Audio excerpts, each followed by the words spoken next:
Then I call upon Dr. Amala R, Assistant Professor, Department of Biochemistry, JIPMER, Puducherry, for delivering a topic on summarization and presentation of data measures of central tendency, dispersion, and presentation of summary. I call upon Dr. Amala R. Ma'am, it's over for you. Ma'am? Dr. Amala, ma'am?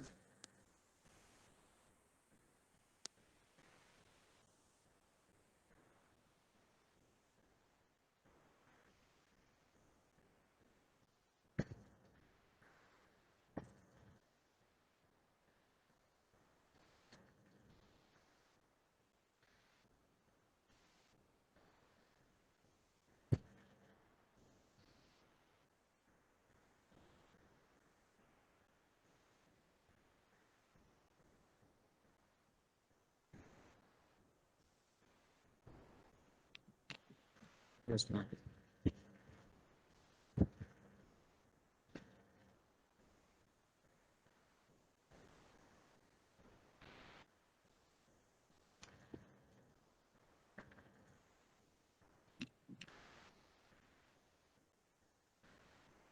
You're sharing your screen, madam. Can you share the PPT alone?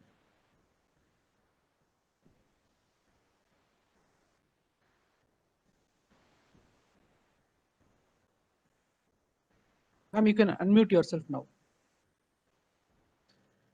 Yes, sir. For a long time, I was trying to unmute, so I am not able to unmute. I think you didn't give me permission. Yeah. I think now you should be able to unmute. I think, no? Yes, sir. I was trying to chat, put the message in the chat box. So now is it audible, sir? Yeah. Yes, audible. Yes, Yeah. My screen is visible, sir? yeah, visible. Ma'am, are you not able to share your PPT alone instead of your screen? Yes, sir. I'll try. Yes.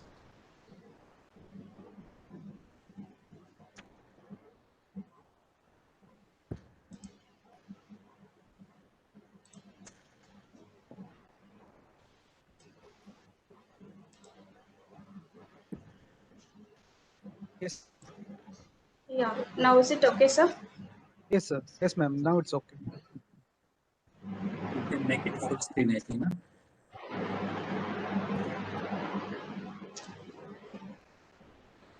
Okay, sir. Is it visible, sir? Is it in a slideshow mode? Yeah.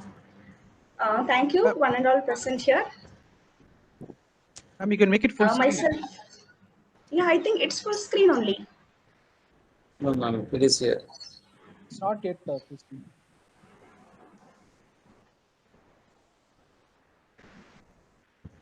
It's full screen only to me. Yes, right. Yeah. I think I have made it in a slideshow only. Amala, it is not in a slideshow mode. Sir, I have made it, sir. I have made it in a slideshow only. Just check it, sir. I'm just scrolling in a slideshow only. We are not It is visible. Slideshow mode, madam. But not full screen. It is visible, she can start continue, no? You can F5, ma'am. F5. Yeah, that only I given, sir. Okay. Oh. I think in my laptop it is full screen. Okay. Okay, ma'am. If you're comfortable with this, you can carry on. What is the problem with if I share the screen? Because you asked me to change the project presentation alone. What is the problem with the previous thing? If I share the entire screen, that time it was okay, no? Yes, ma'am. It was okay. Yes, ma'am. By that way I do. I'll share my entire screen.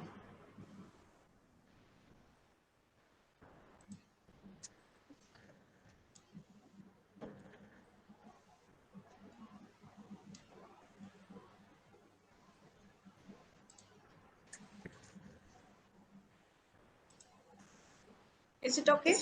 Fine. Yeah. Yeah. So, okay. Thank you. Sorry for the trouble. I would like to thank the organizers and the AVMC team for giving this wonderful opportunity for presenting in this research methodology workshop. Myself, Dr. Amala from Department of Biostatistics, JIPMER. By this time, I think you are familiar with the data variable, type of variables, data, type of data, methods of classification and types of classification, and about normal distribution.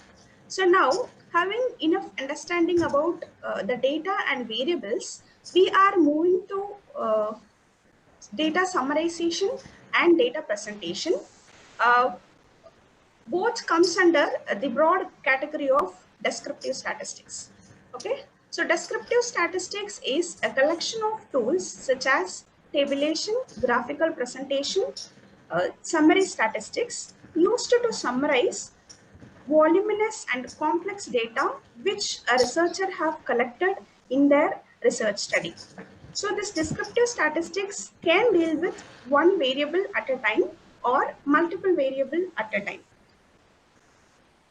The descriptive statistics is basically forms the foundation for inferential statistics. Inferential statistics means which is a generalization of results from the analysis that you have obtained in your study beyond the scope of the sample.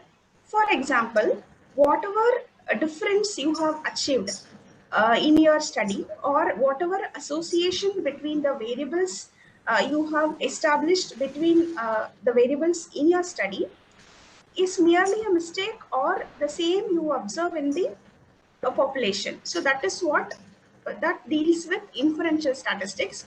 So that is a major part in statistical methodology.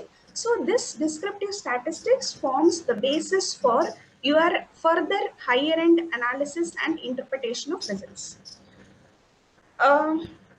This descriptive statistics depicts the important features or the salient features of your primary variable and your secondary variable, demographic variable, and some of the key prognostic variables. So coming to the methods of data presentation. So there are two types of data presentation. One is tabulation and the other one is graphical presentation. So now let us look at the methods of data presentation in detail. So tabulation is a way of presenting the data of a variable in the order of their magnitude or with their respective frequencies side by side. A table can be presented in many ways. Okay, the first way is one-way table, and the flow of this discussion will go is similar to what Dr. Hari has spoke about the classification. So it matches somehow closer to that. So if you understand those things, you can easily follow this part of data presentation further. So a table can be presented as one-way table in which the researcher is trying to critically look at the distribution of a single variable. Okay, for example, if you look at the table 1, table 2, and table 4, here we are looking at the distribution of single variable of, for example, what is the distribution of pulmonary infection score among the lung cancer patients. Similarly, we are just looking at the distribution of age among the patients who have undergone some thoracic surgery. So like that, we have another example of ASA grades. What is their baseline ASA grades of patients who have undergone the surgery? So these are the examples of table where the researcher is utilizing the single characteristics to present the distribution of the data. So the next presentation is two-way table. So the table can also be presented in two-way table. So where the researcher trying to present the distribution of two variables simultaneously. Suppose we wanted to see what is the association of these two variables. I do not want to look at the individual variable. So the individual variable do not have any meaning on its own. So once I mingle with the second variable or a third variable, I can have some meaningful relationship so that further I can move on to other things. So as a simple step, I just wanted to see the cross tabulation or the cross classification of two variables simultaneously. Okay. For example, you can look at table 3. So here, the table is showing the distribution of duration of hospital stay with respect to the postoperative complications after 30 days. So among the patients who have undergone abdominal or thoracic surgery. So here I have two variables. One is duration of hospital stay and another variable is the complication. And I'm looking at what is the distribution of these two variables together, and I'm looking at where the complications is more, whether the duration of hospital stay is more, or the in that case the percentage of complication is more. So if the duration of hospital stay is less and the percentage of complication after 30 days is less, like that I wanted to see some sort of relationship among two variables. So next way of presenting a table is three-way table. So where we try to study the distribution of three variables simultaneously. For example, you can look at table number 5. So here I have considered three variables, say risk classification, which has three categories, like nominal categories as I discussed. So it has mild, moderate, and severe. And another two variables are incision size and type of surgery. So these three variables I'm putting in one table to make a cross classification. So this is what a three-way table. So whenever you are increasing the dimension of the table, you can have, it leads to what do you call, confusion, or it will lead to complex relationship between the variables. So basically the purpose of the table is to simplify the result.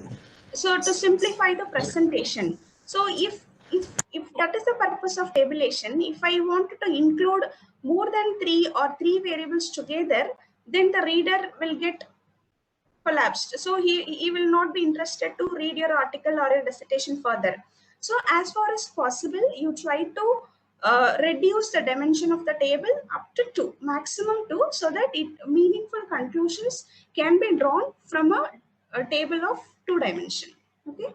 So there is another kind of table that is a multiple response table. So before going to that, so I'll tell you this two-way or three-way classification, three-way or sometimes it is called as a multi-way classification, is basically a contingency table. So I'll tell you what is this contingency table. A contingency table is a cross classification of counts for those counts for non-overlapping groups. Okay, for example, if you look at the previous table, two-way table, table number 3. So the person counted in the first cell may not be counted in the second cell. Okay, so there won't be any overlapping. So each cells will be mutually exclusive and totally exhaustive, and the total frequencies must be totaled to your sample size. But in some cases, in some of the variables such as comorbidities, so patients may have more than one comorbidities. So in which case, when you add up the cell frequencies, you may not be uh, able to reach the total sample size. It may be higher because one patient may be counted in more than two categories. For example, a subject may be obese as well as hypertensive. Similarly, a subject may be obese, hypertensive, and CVDS. So like that, you can have the patients are not mutually exclusive, as well as they are not exhaustive also. So in which case, those tables, we will call it as a multiple response table. Then in the tabulation, very important and crucial thing that a researcher must consider is how to present this table. So whenever you are presenting a table, your table must have a title, so which is self-explanatory about the variables included, about the distribution, everything. It should be self-explanatory. And next thing is you should have a table number. So the tables in your dissertation or article should be numbered sequentially. Maybe you will be starting from a table showing the baseline characteristics. Later on, you wanted to compare the baseline characteristics between the groups you have For example, if it is an RCT, you wanted to compare the intervention group and the control group. So you have a list of columns and you have a list of variables.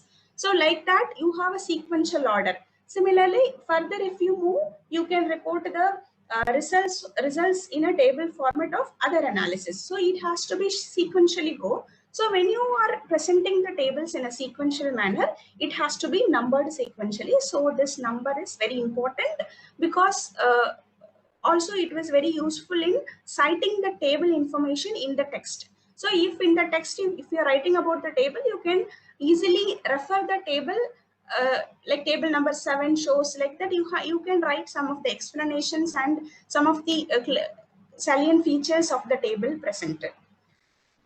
The next thing is the table should have a row heading. A table must have it is a combination of or arrangements of data into rows and columns. So you should be very clear about what is row and what is column. So in many of the good article, even in good journals, I found tables like whenever they are estimating the sample size and presenting like for different alpha levels, for different proportions, this is a sample size. There they are getting mixed up. They are not able to clearly tell what is a row representing or what is the column representing. So this should not happen. So you have to clearly mention the variable row heading and column heading. So this is the column heading. So here in this table, my row heading is nothing but the variable. My rows is representing the variables and my columns are representing the disease severity. Similarly, other important thing to be presented in a table is unit of measurement. So the unit of measurements, how the variables you have presented is presented in the table along with the unit of measurements. For example, age here in my study, it is measured in years. Similarly, at the time since disease onset is measured as days. So like that, I have to be very clear with what is unit of measurement. So the last important thing is footnote.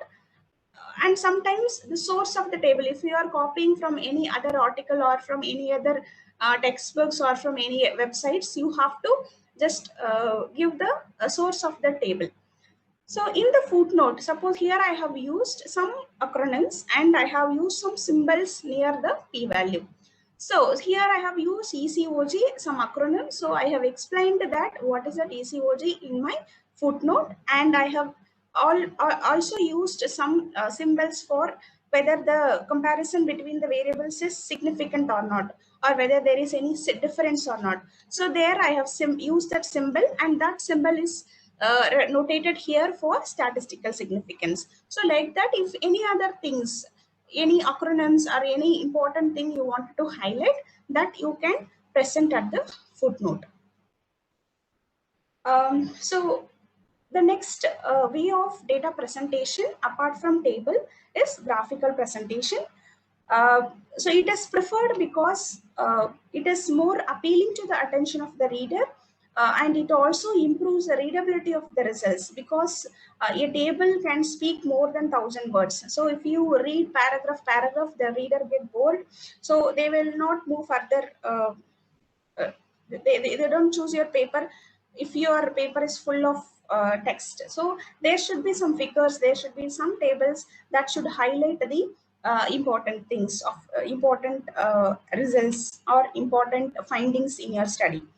And it also helps to portray the complex data and relationships. So it also reduces the reading time of your article or dissertation, and overall the manuscript is strengthened by your tables, graphical presentations, and other data summarization that we are going to discuss later. So overall, this strengthens your manuscript for publication. So some of the common graphical presentation that we see in medical research include bar chart, error bar chart, histogram, line graph, and Phi diagram. So bar chart is a simple and most commonly used graphical display in which the height of the bar is representing the observed frequency in each of the category, and the horizontal axis is representing the variable or the single characteristics that you are projecting. So here in this graph, I am presenting what is the distribution of pulmonary infection score among the patients. So the height of the bar is nothing but the number of patients, and my horizontal axis is representing the type of pulmonary infection score. That is the categories in the pulmonary infection score. And so here the simple bar display only single patient characteristics. Suppose if I wanted to project or visualize more patient characteristics, I can move on to an extension of the simple bar is nothing but multiple bar diagram. So in multiple bar diagram, it compares the categories of two or more variables simultaneously. And here the axis represents the category of one variable and the bars represent the categories of the other variable. So in this example, if you look at the axis, so the axis is representing the complications, yes or no. And when I look at, there are three clustered bars or multiple bars that are projected. So those bars are representing the other variable, the categories of the other variable, and whatever distinction that bars is making, that is presented in the legend. So blue color bar is representing the frequency of up to 1 day of hospital stay. Similarly, the orange color bar is representing the 2 to 5 days of hospital stay, and the other one is representing the more than 5 days of hospital stay. So there is a possibility of switching this variables. So it is according to you to bring a meaningful interpretation, what variable you are taking it on the x-axis and what variable you are taking it as a bar. That is very important. For example, when you look at the figure 2, so this is again a multiple bar diagram, but I have switched the columns. It means I represented the horizontal axis to represent the duration of hospital stay, and my bars is representing the complications, yes or no.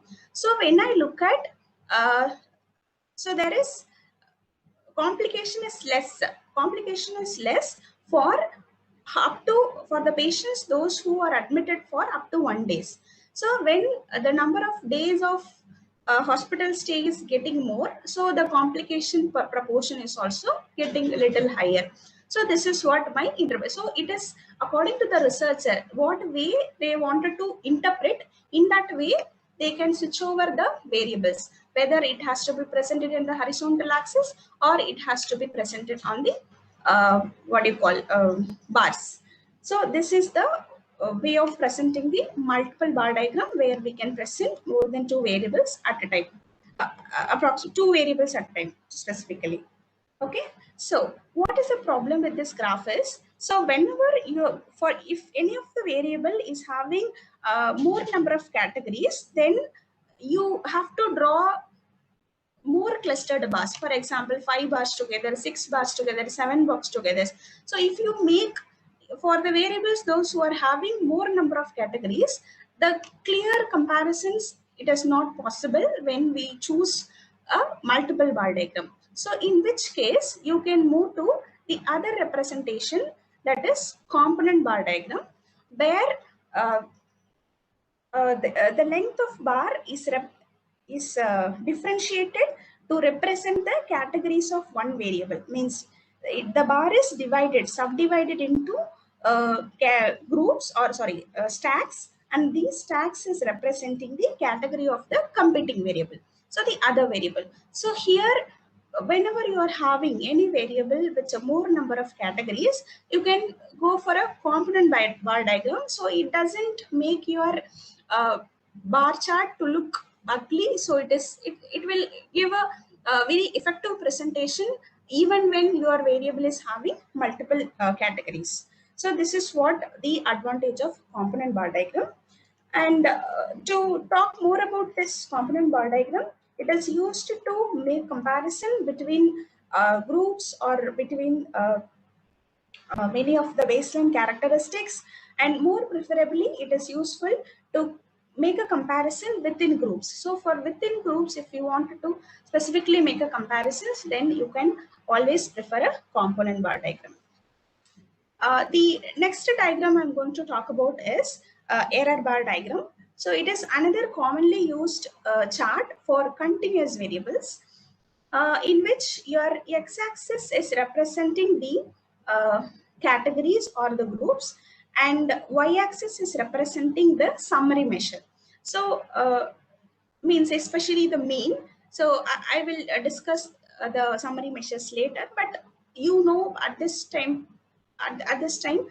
the measure the most commonly used to summarize data, continuous data, is a mean. Okay, so suppose I have a continuous variable and I have some groups. So I wanted to compare uh, my continuous variables among these groups visually. So suppose this is my requirement. I wanted to see or compare my continuous variables among the groups visually. In that case, I will make use of this error bar chart.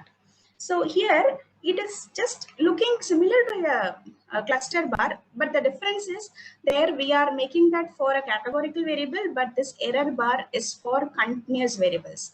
Okay, so your y-axis is representing the mean. It is not representing the number of patients or number of categories. Okay, it is just simply representing the mean, your y-axis, and the height of the bar is representing the mean.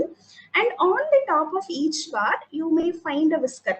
Okay, so this whisker is talking about the variability of the data in terms of standard deviation or standard error. So it is alternatively it can be used. Either you can use a standard error.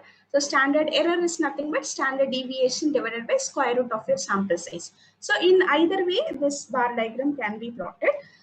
So on each of the bar we have a whisker. That line is called a whisker. That talks about the variability. That means how precise is your measurement, how precise is your summary statistics. So that is discussed by this whisker. So whenever in a particular bar, if the height of the whisker is small, then you can see you can say your estimate is more precise. So you are talking something about this is the uh, mean percentage change in the diameter of arterioles. So how precise is your estimate? You can talk about precision in terms of confidence interval. If your variation is more, that estimate won't be precise that much. Suppose if your confidence interval or the standard error or the standard deviation is less, then the estimate will be more precise. So this is something talks about the variability. So whenever you are having a smaller whisker, there the estimate is more precise. Okay. Next graph, which is a special type of bar chart, is nothing but a histogram. I think this Dr. Hari have talked about the normal distribution, right? So it is one of the important distributional assumptions any researcher is wondering about. So what is this normal distribution? Why I need to study this distribution? And those questions, many questions will arise within you. So it is nothing but what do you call, it's one among the distribution, and it has some important properties, and with that properties we can interpret the your continuous variable in a very nice way. So that is why every researcher is running behind the normal distribution. So this histogram is one of the visual presentation that is used to uh, present a continuous data. Okay, so far we have saw many visual presentation. Those we can make it for categorical variables, and now this is the variable we can make it for a continuous data. For example, this is a histogram plotted for serum albumin in 481 men aged over 20. Okay, so now as sir said, there is some bars, and above that bar there is a fitted curve. Okay, and again that curve is a bell-shaped curve. So based on the shape of this curve, one can say whether your continuous variable serum albumin is normally distributed or not. Okay, it is just a rough check that you can make if your continuous variable what you are dealing with is normally distributed or not. Okay, so here your x-axis is nothing but your category your horizontal axis is representing the class. That means your albumin levels. So the albumin levels were grouped into some classes, and your y-axis is representing the frequency. So the number of people who are having the albumin level within this class, for example 35 to 40, 45 to 50, like that you have categorized, and then you have made those bars, and on the top of the bars you approximately drawn a curve. So this graph is mainly used to represent the continuous variable, as well as it is a rough check one can do if the particular variable or the data is symmetric or not. So next graph we'll be looking at is line diagram. So this line graph is a type of chart used to show informations that changes over time. Okay. So for example, this plot uses points connected by straight lines. And the horizontal axis always represents the time, and the vertical axis represents the number of frequencies. So here this line graph can be made for one variable at a time or multiple variable at a time for comparison. So here this line graph is being made for the number of COVID confirmed cases in the first 10 days of May 2020. So I have just taken the May 1st to May 10th, what is the confirmed cases, and I have just plotted. So you can see on the 5th day, there is a peak. Maybe there are many reasons behind that, so that we can look at the short-term changes that is happening over time using this line graph. And in a figure 7, I have compared the three months COVID confirmed data, May, June, and July. So what is the number of confirmed cases in the first 20 days of May, and first 20 days of June, and first 20 days of July?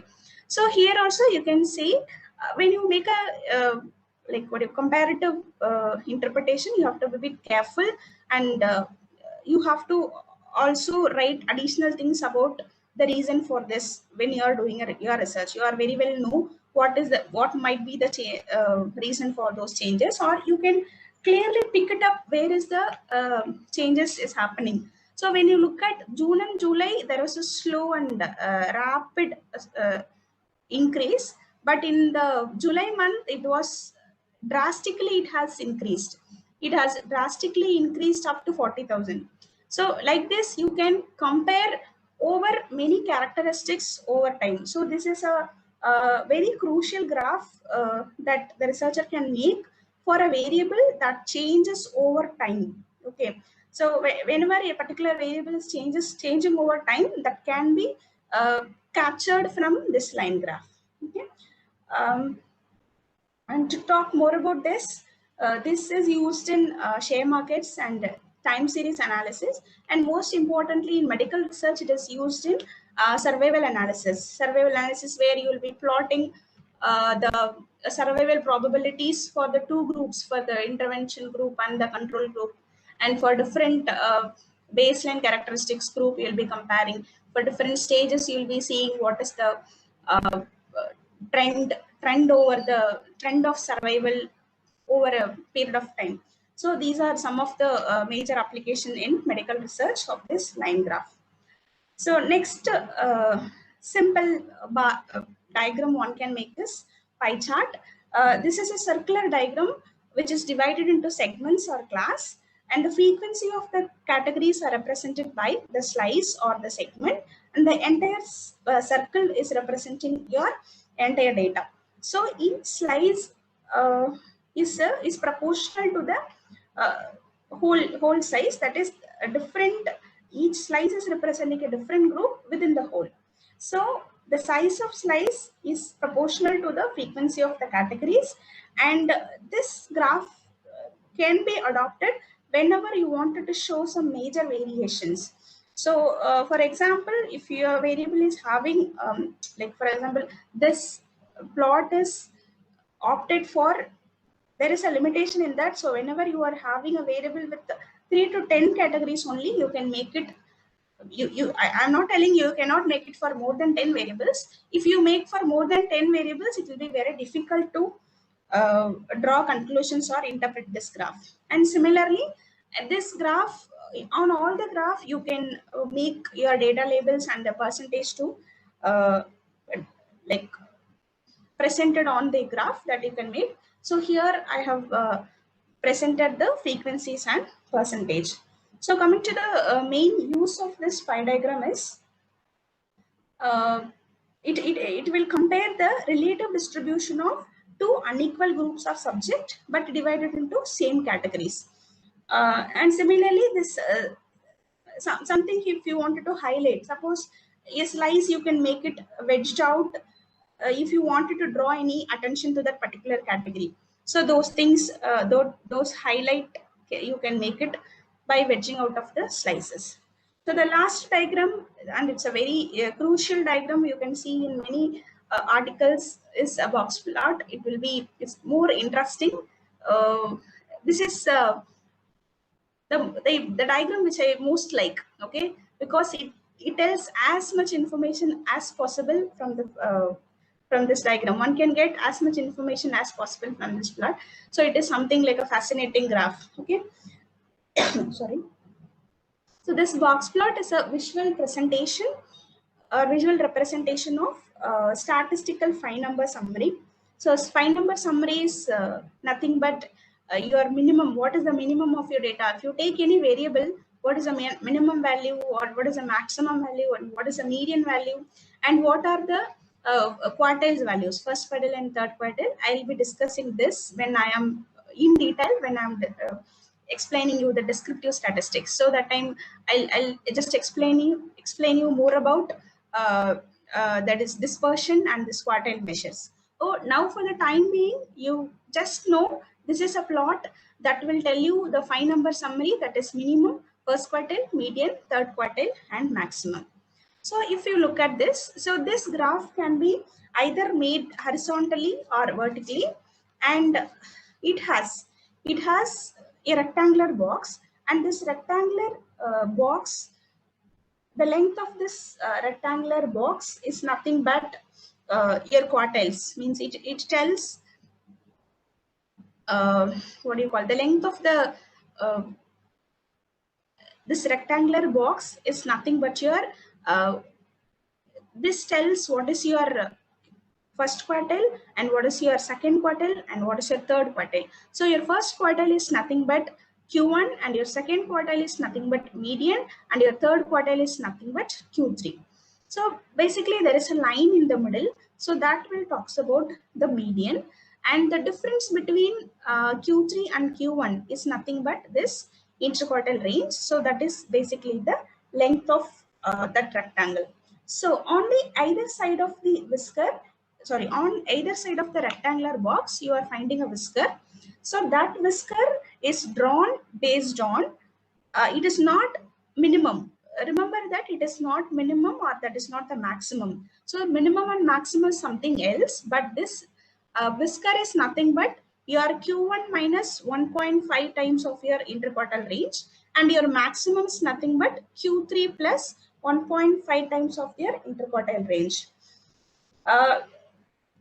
So this whisker is nothing but 1.5 times the length of the box. That's it. So it is the 1.5 times of your length of the box. So this graph is main purpose of this graph is used to see is there any extremely outlying observations in your data.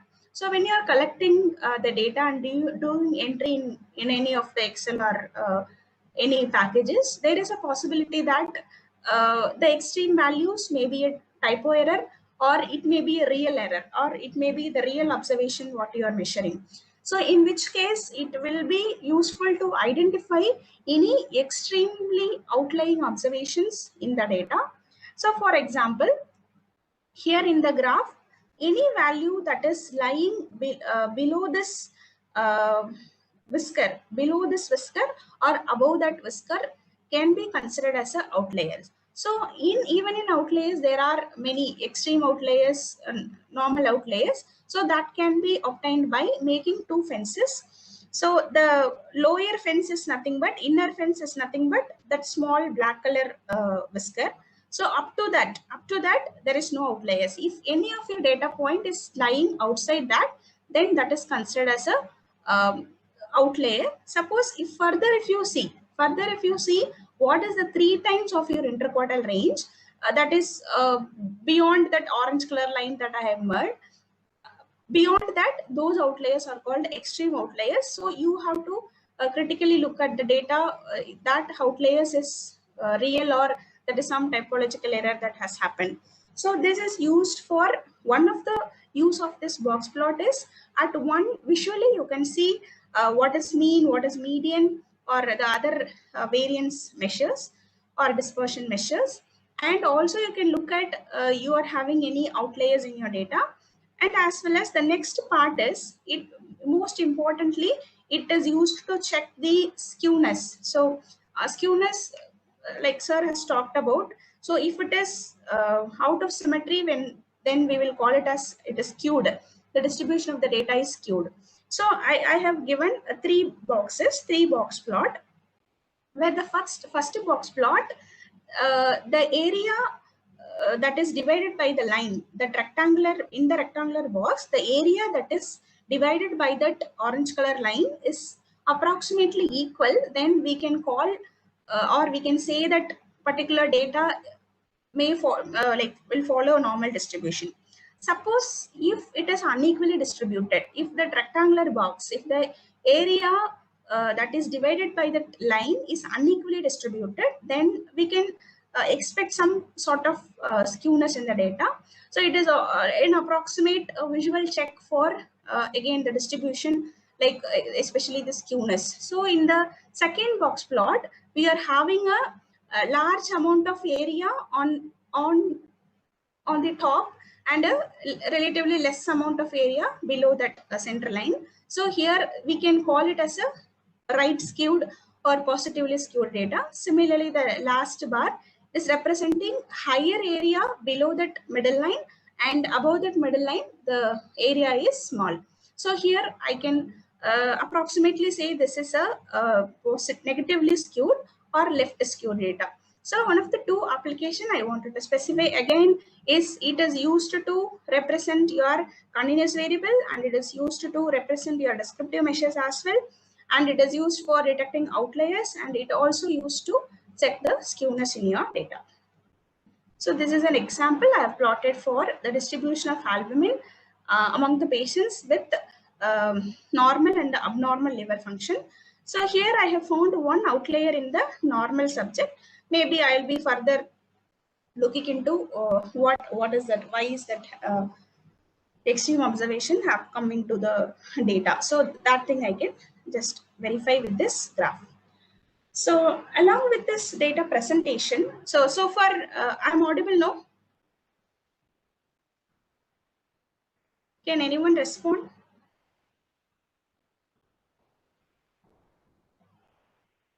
Can anyone respond? Yeah, okay, I'm continuing. Just a small verification. Okay. So along with this data presentation, the results of the table must be clearly summarized to further analysis and interpretations. So data summarization makes use of both measures of central tendency and measures of dispersion. The most commonly used central tendency measures are mean, median, and mode. And the most commonly used dispersion measures are the standard deviation and interquartile range. And the less commonly used dispersion measures are sometimes range, you can see minimum, maximum, they will report. So hope all of you are familiar with those terms. So to describe in brief, I will just have a small explanation about all these terms. Okay, so mean is nothing but the arithmetic mean of all your values, and median is nothing but the value that divides the data into 2 equal halves. The third measure, this central tendency measure, is mode. That is what the most frequent observation in the distribution. Okay, so coming to the dispersion measure, so mostly you would see the dispersion measures like standard deviation and interquartile range. So the standard deviation is nothing but the average deviation of values from the mean, or you can always define the variance in the same way. So it is the average deviation of values from the mean. So the other way of looking at the variation in the distribution of data is quartiles. So not only by variance and standard deviation we look at the variation, we also look at in terms of quartiles. So quartiles are those values which divides the data into equal parts. Okay, so we are having three quartiles. So when you have a data, so quartiles are nothing but the values which divides into four equal parts, but we need three values. Okay, so the center value is nothing but the median, so that divides the data into two equal half.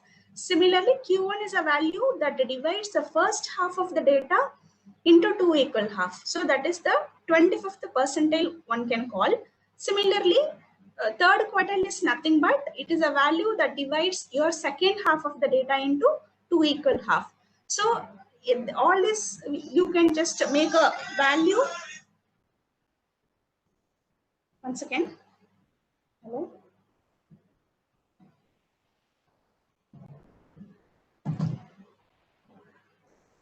So all these values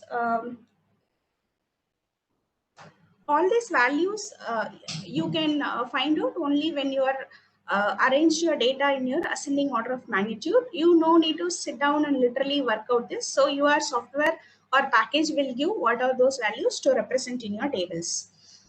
So I think hope you understand. So Q2 is nothing but median. Q1 is nothing but your 25th percentile or first quartile. Q3 is nothing but 75th percentile or your third quartile.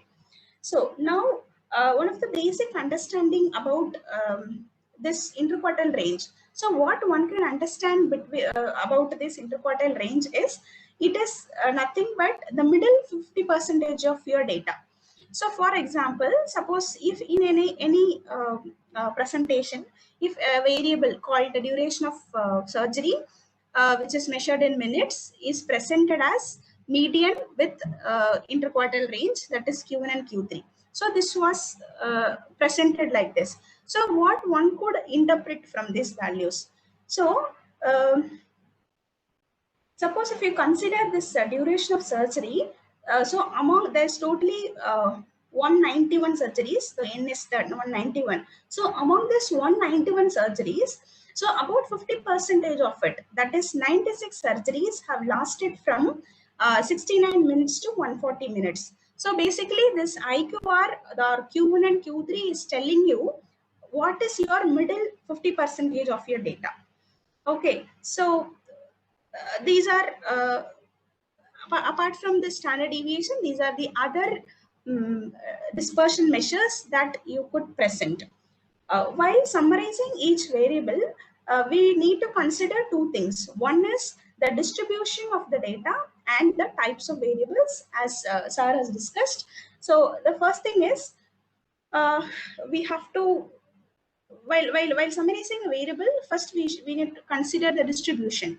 So what is the distribution of the data? So as Sir said, we have two class of distribution for as far as our research, medical research is concerned, normal distribution and non-normal distribution. So if any variable is normally distributed, we present them or summarize them as mean with standard deviation. Or if any variable is not following normal distribution, that is non-normally distributed, then we have to summarize them with median with range, or sometimes median with interquartile range. Or for better clarity, people always write Q1, Q3 as well, because when you write the difference alone, you cannot have a complete idea about the variation in the data. So in which case, the better presentation is median with Q1 and Q3.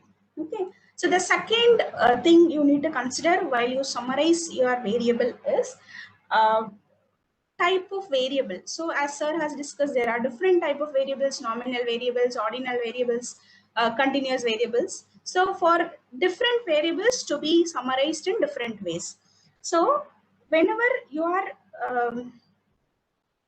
summarizing a categorical variable, it has to be summarized with frequency and percentage, and like including nominal and ordinal variables, or together we can call it as a categorical variable.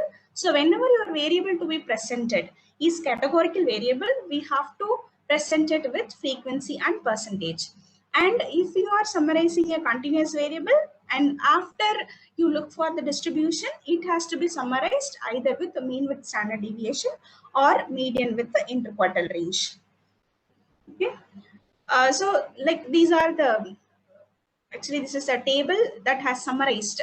So I have collected variables. Basically it is not necessary that you have to present each variable separately. According to the the columns, whenever you wanted to many variables, you wanted to see the distribution of two groups, you can make the columns as common, you can together make a table. So here I am just wanted to project the distribution of baseline characteristics among two different groups, severe and non-severe patients admitted in COVID ICU. So here age is a continuous variable, but I verified the normality of the data. So I have, though it is a continuous variable, I have mentioned it as a median with the interquartile range, that is Q1 and Q3. Similarly, gender is a categorical variable that I have mentioned with the frequency and percentage. And creatinine and time since disease onset is again a continuous variable, and creatinine is continuous variable as well as it is following a normal distribution. So I have presented it with mean and standard deviation, mean plus or minus standard deviation. Similarly, ECOG score is a nominal variable, again that has to be presented with frequency and percentage. So these are the data presentation and the data summarization are the initial steps while you are doing the analysis and interpretation part. So once if we are clear with data presentation and data summarization, we can further move to making comparisons and establishing associations and further higher-end analysis for your need and requirement for your research. And while presentation and making summarization, there are a few common errors that a researcher can make. So those things are, the information in the table may be duplicated in the graphs as well as text.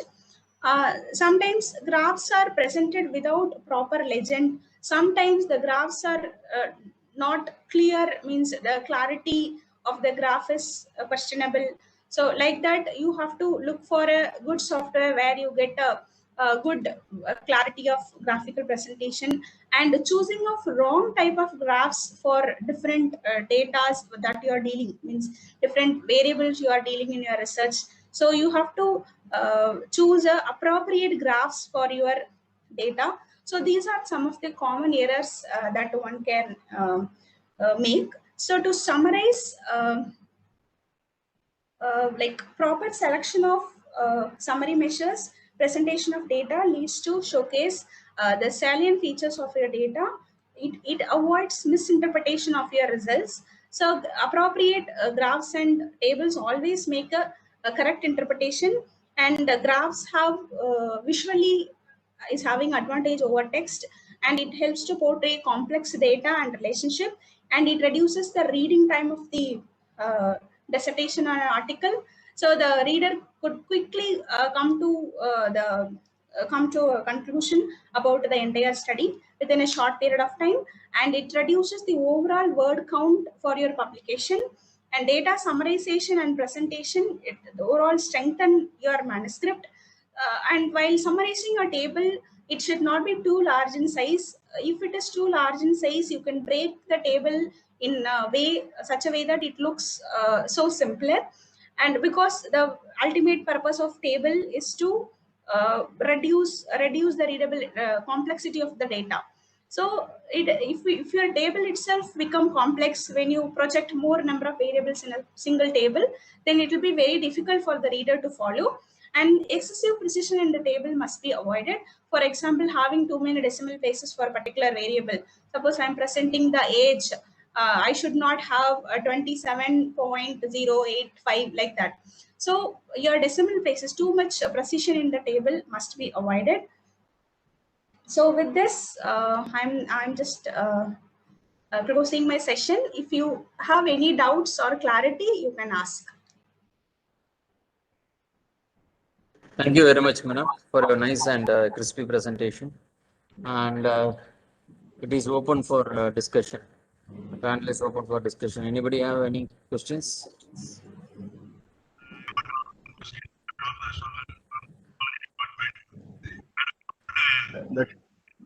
I think If you understand, it is not audible. You can type on the chat box.